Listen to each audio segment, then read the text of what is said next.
Мен дин комиссия шайлангандан кийин муфтий менен бүт Кыргызстанды кыдырып чыктым. Областын баарын тең. 7 областын кыдырып чыктым. Кайсыл айда кыдырып чыктыңыз? Декабрь айында, шайлоонун алдында.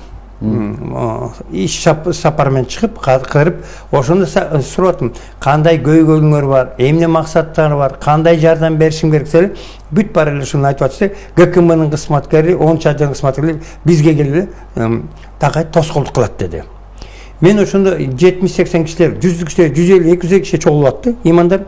Ошолордун көзүнчө МВД чыгып, мындан ары силерге ГКМдар кызмат ишиңер киргизбейт.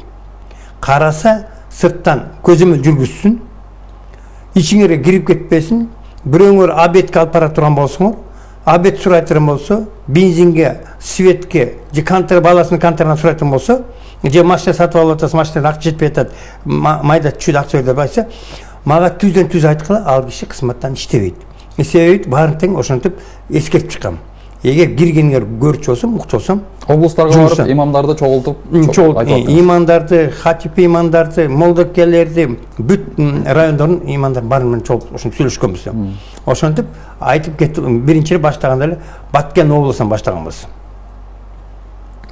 Ошондо Баткен областынан баштап тегерентип жүргөндөн кийин бүт баарын тең аны Садыр Жапаровдун айткан сөздөрүн айтып жүрдүк. Ушунда иман сабагын киргизем деп атат, коррупцияны жок кылам деп атат.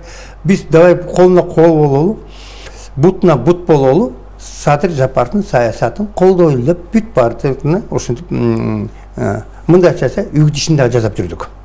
Садыр Жапаровдун программасын жеткизип. Анан ушундай бизге жакшы президент келди, имандуу деп жүрдүк.